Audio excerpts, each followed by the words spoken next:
I should have known something was wrong when Richard started taking his phone to the bathroom.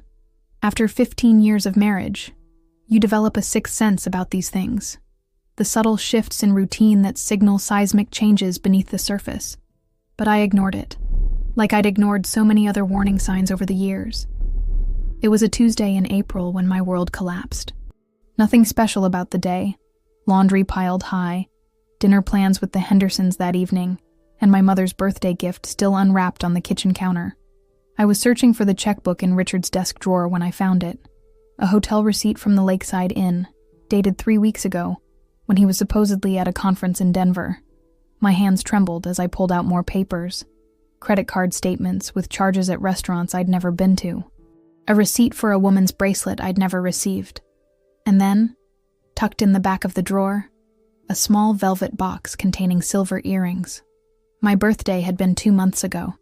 He'd given me kitchen knives. I sat there on our bedroom floor, surrounded by evidence of another life he'd been living, trying to breathe through the tightness in my chest. The house seemed suddenly alien, the framed wedding photos on the wall mocking me, the king-sized bed we'd picked out together now a stage for lies.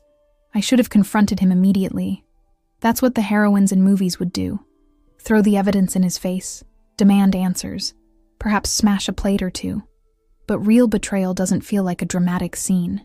It feels like drowning in slow motion, like your bones are dissolving from the inside out. So I did something else entirely. I carefully returned everything to its exact place. I made dinner. Beef stroganoff, his favorite. I applied fresh lipstick before the Hendersons arrived. I laughed at Tom Henderson's jokes and asked about their daughter's college applications. I was the perfect wife, even as I felt myself disappearing with each passing minute. That night, as Richard slept soundly beside me, I stared at the ceiling and realized I didn't know who I was anymore. I'd spent so many years being Richard Parker's wife that Emma had slowly faded away. I used to paint. I used to write poetry. I used to have opinions about politics and dreams about traveling to Portugal. When had I stopped being a person and become an extension of him? The next morning, I called in sick to the elementary school where I taught 4th grade. I waited until Richard left for work, then methodically began searching the house.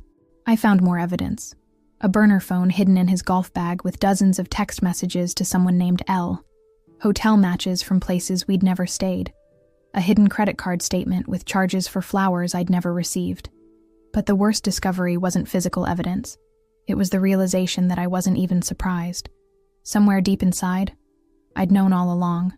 The late nights at the office, the sudden business trips, the way he'd stopped looking at me years ago.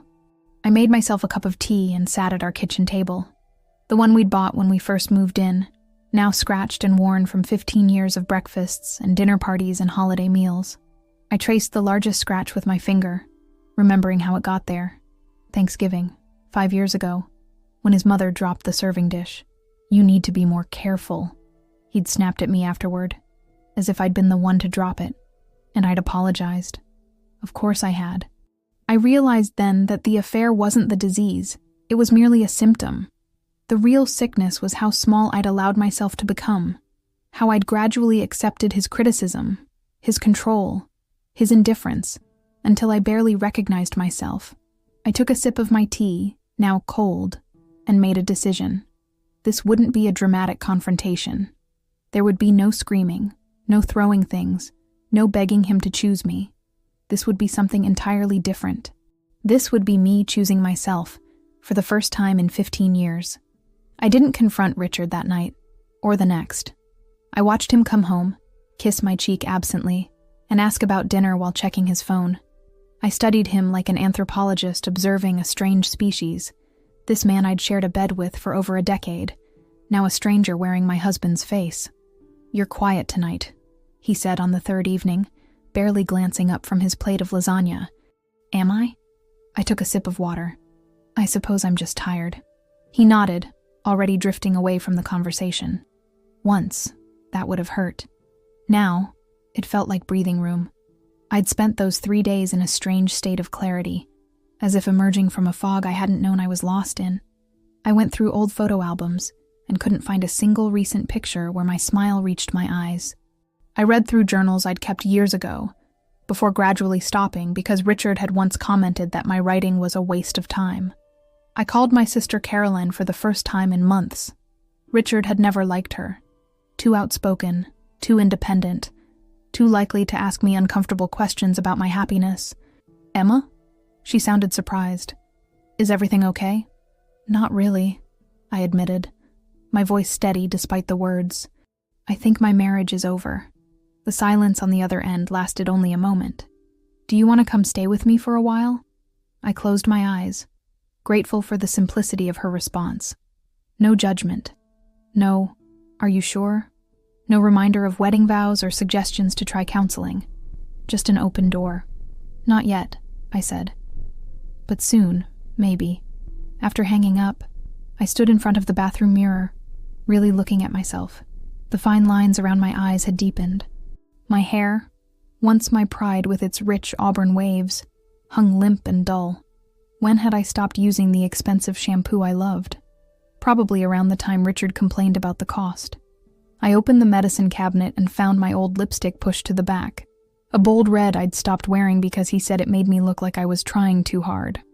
I applied it carefully, the waxy scent bringing back memories of who I used to be.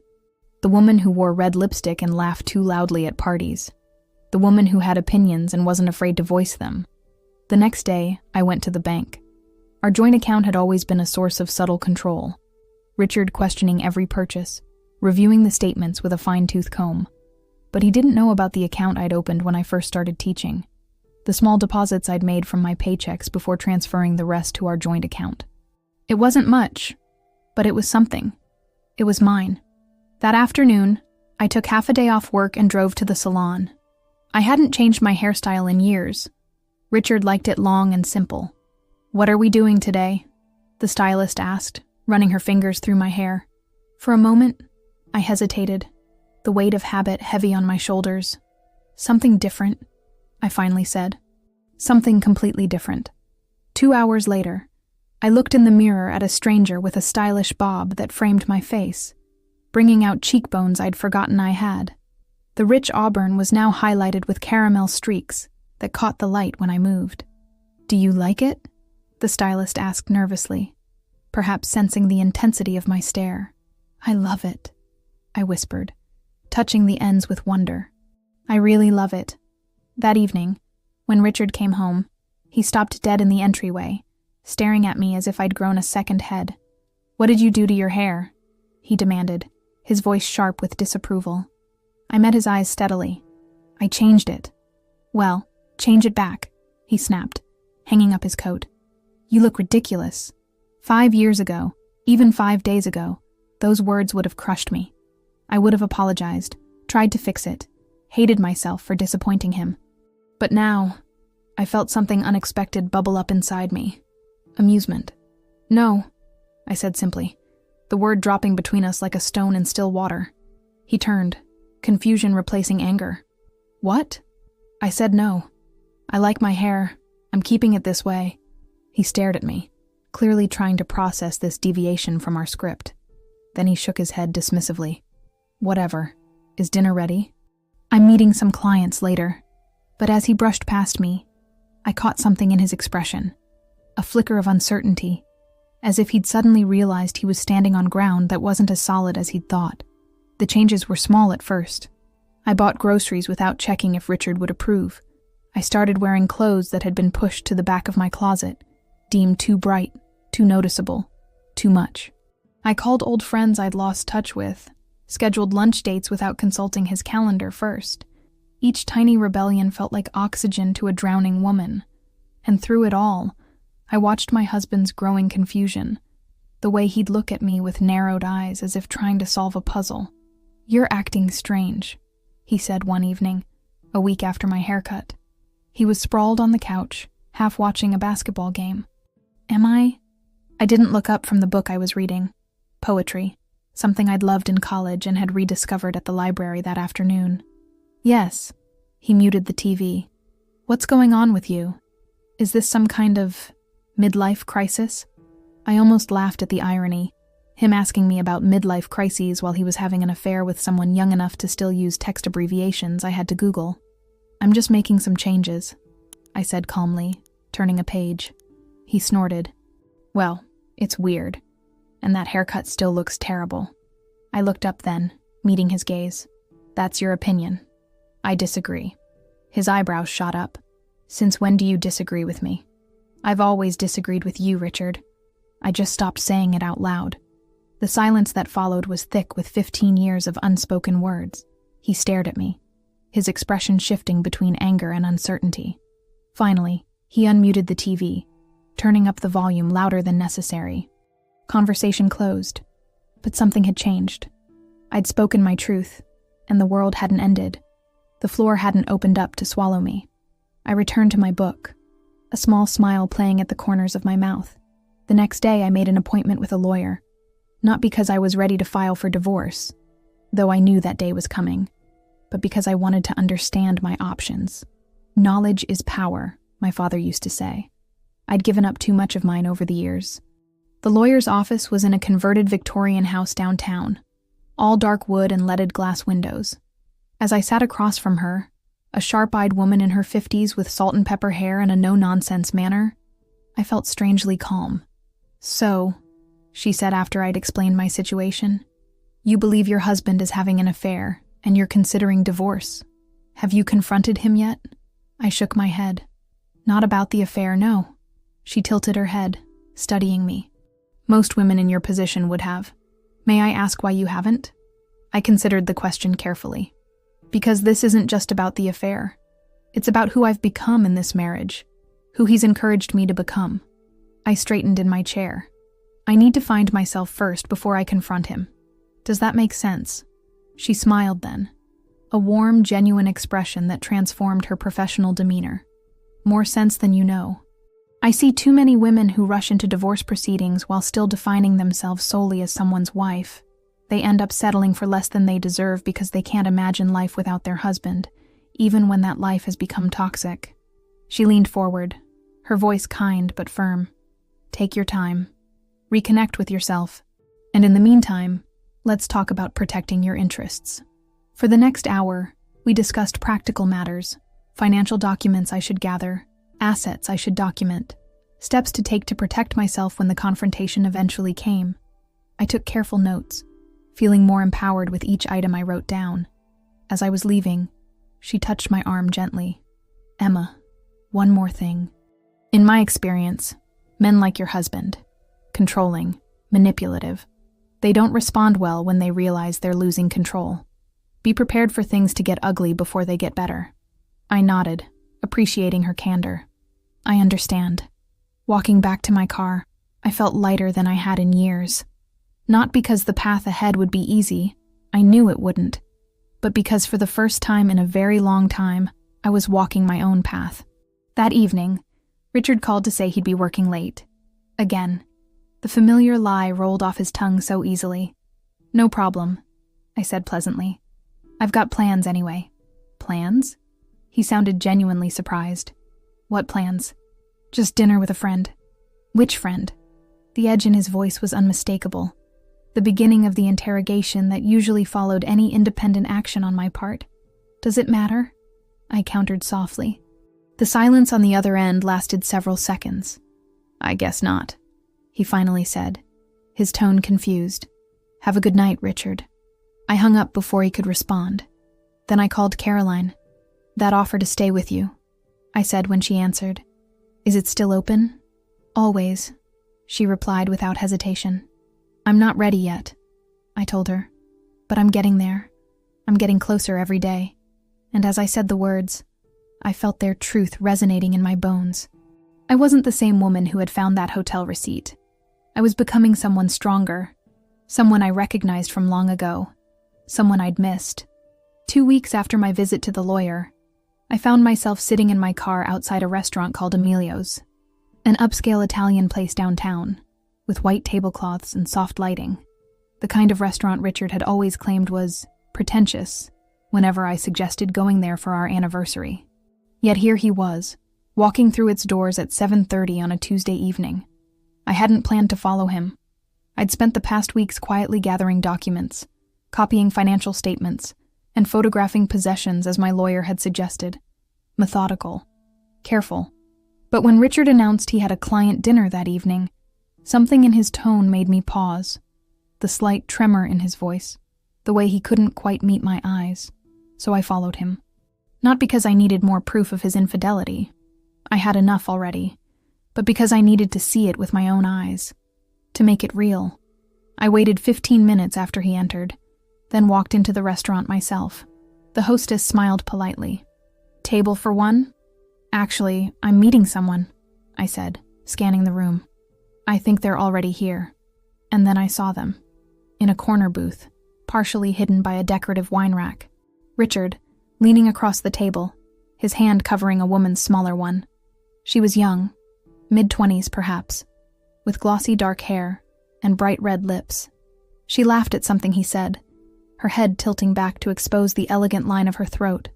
I stood frozen, watching as my husband transformed before my eyes. This Richard, animated, attentive, his eyes never leaving her face, was a stranger to me. When was the last time he had looked at me that way? Had he ever? The hostess was saying something, but her words seemed to come from far away. I mumbled an excuse and retreated outside, gulping the cool evening air. In the movies, this would be the moment for a scene. The wronged wife storming over, throwing a glass of wine, causing a spectacle. But as I sat in my car, hands gripping the steering wheel, I felt oddly empty. Not devastated, not even angry, just empty.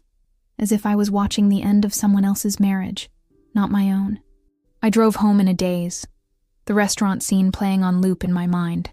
Not the betrayal, I'd already processed that, but the expression on Richard's face. That's what haunted me. The genuine happiness I saw there, so different from the perpetual dissatisfaction he wore at home. Our house was quiet when I returned, the silence no longer oppressive, but peaceful. I walked through each room slowly, seeing it with new eyes. The living room where we'd watched countless movies, gradually sitting further apart on the couch as the years passed. The kitchen where I'd prepared thousands of meals according to his preferences, ignoring my own. The bedroom where we'd made love passionately in the early years, then perfunctorily, then hardly at all. This house wasn't a home anymore. It was a museum of a failed marriage, each room an exhibit of what we'd lost. I made myself a cup of tea and sat at the kitchen table, opening my laptop. I had emails to send, arrangements to make. My lawyer had warned me that the most dangerous time for a woman leaving her husband was when he first realized she was serious. Richard had never been physically violent, but his emotional manipulation was expert level. I needed to be prepared. As I typed, a strange sense of calm settled over me. This wasn't a rash decision born of discovering his affair. This was the culmination of years of slowly dying inside, of surrendering pieces of myself until I almost disappeared. The affair was simply the final confirmation that I'd been right all along. Our marriage had been broken long before another woman entered the picture. My phone pinged with a text from Richard. "Meeting running late. Don't wait up."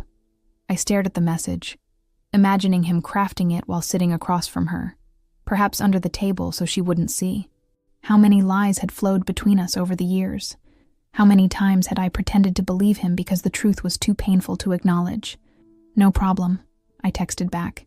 "Take your time." And he would.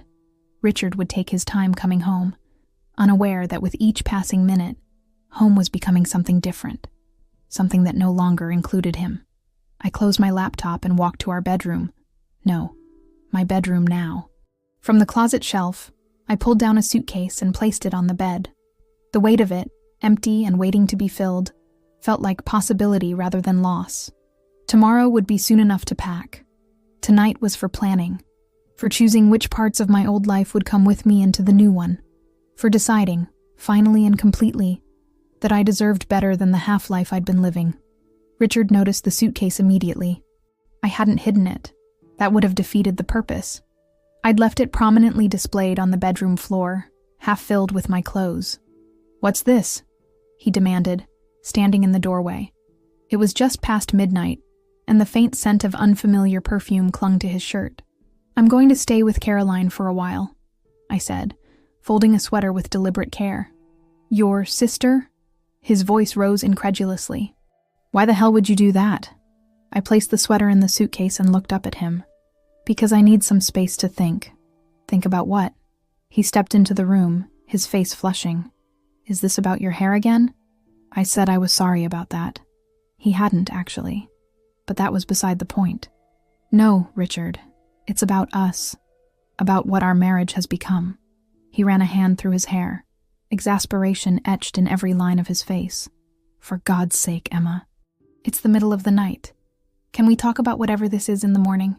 You smell like her perfume, I said quietly. The words hung in the air between us. Richard's expression flickered. Surprise, then defensiveness, then a calculated blankness. What are you talking about? Please don't. I resumed packing, placing a framed photo of my parents in the suitcase.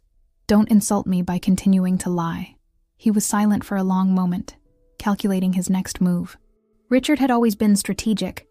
It was what made him so successful in business and so dangerous in personal relationships.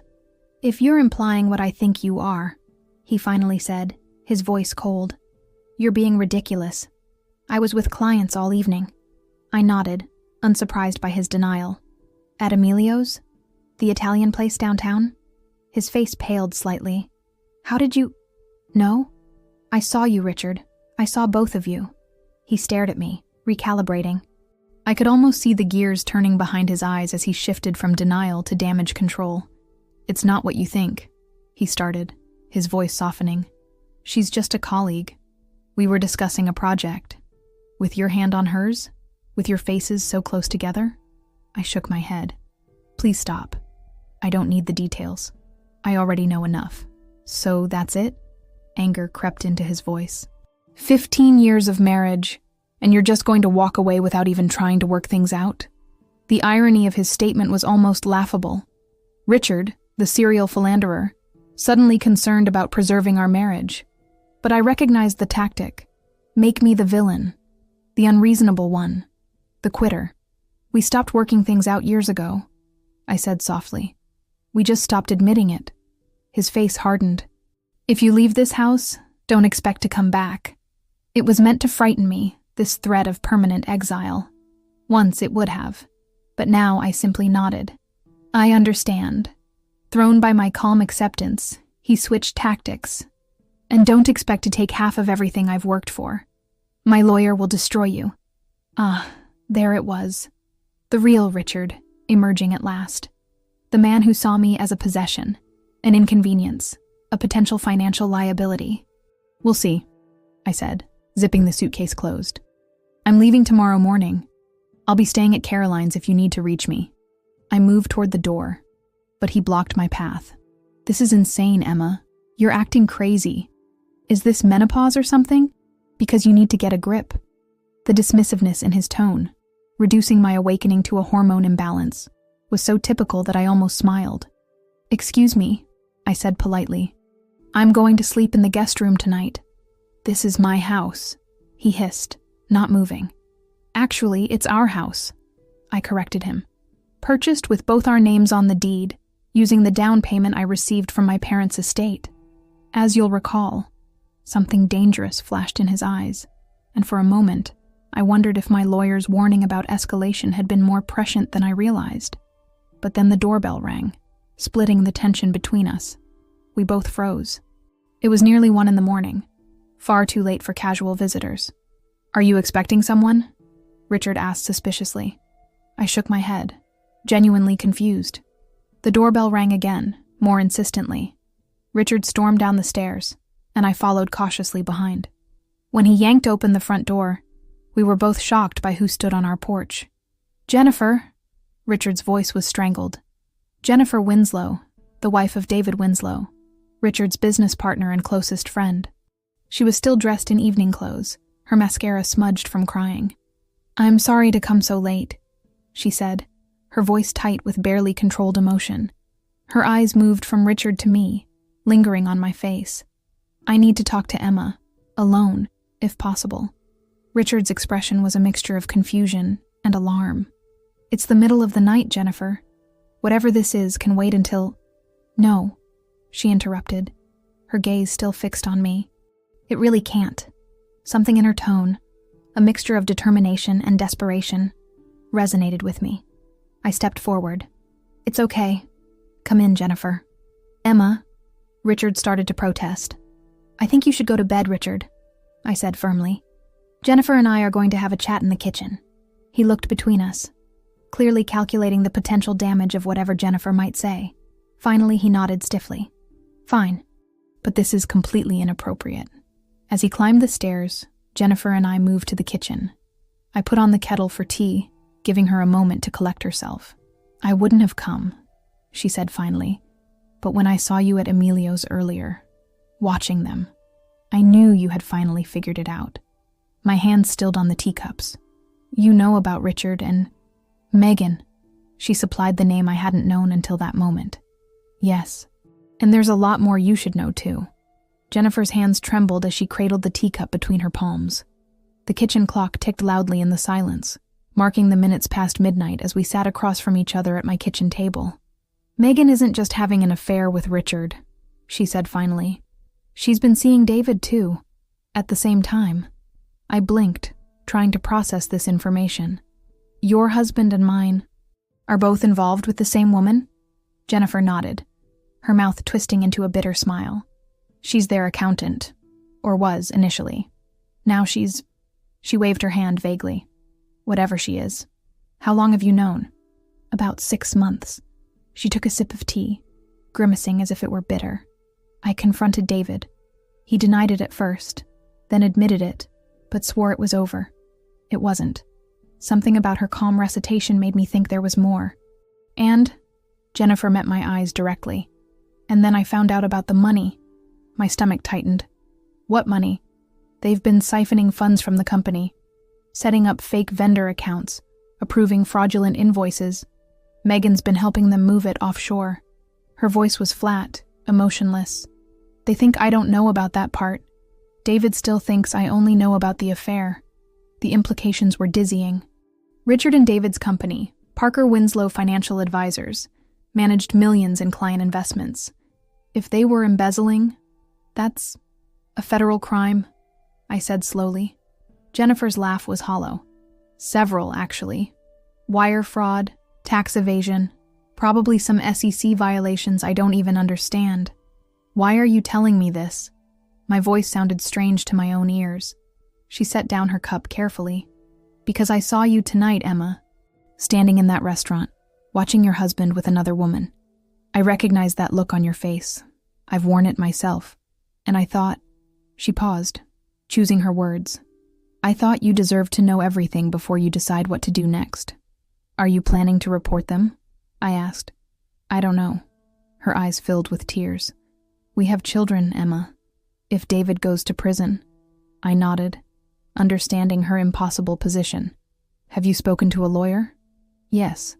That's actually why I recognized you at the restaurant. I saw you at Patricia Morrison's office last month. I was her appointment after yours. The coincidence was startling. Patricia Morrison, the same no-nonsense lawyer I'd consulted. She doesn't know about the financial fraud," Jennifer continued. "I only told her about the affair. I was afraid to say the rest out loud." I reached across the table and squeezed her hand. "2 women, married to business partners, both seeking counsel from the same lawyer. Both trapped in marriages built on lies. What are you going to do?" she asked quietly. I considered the question carefully. The situation had just become infinitely more complicated. If Richard was involved in financial crimes, a divorce could expose me to legal liability. But staying silent made me complicit in a different way. "I don't know yet," I admitted. "But whatever I decide, I won't do anything that hurts you or your children. I promise." Relief flickered across her face. "Thank you." We talked for another hour, exchanging details, comparing timelines. The picture that emerged was ugly. 2 men who had systematically deceived everyone around them, including each other. David apparently believed he was Megan's only serious relationship, unaware she was equally involved with Richard.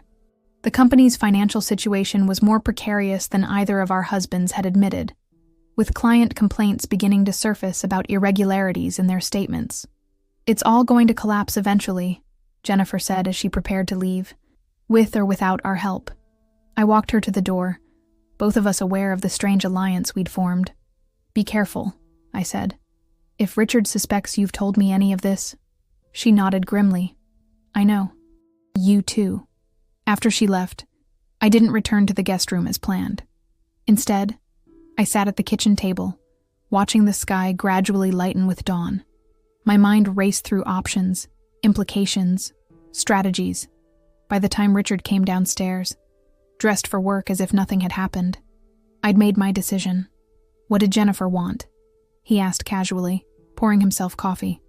I looked at my husband, this man I'd once loved, now revealed as not just a cheater, but potentially a criminal.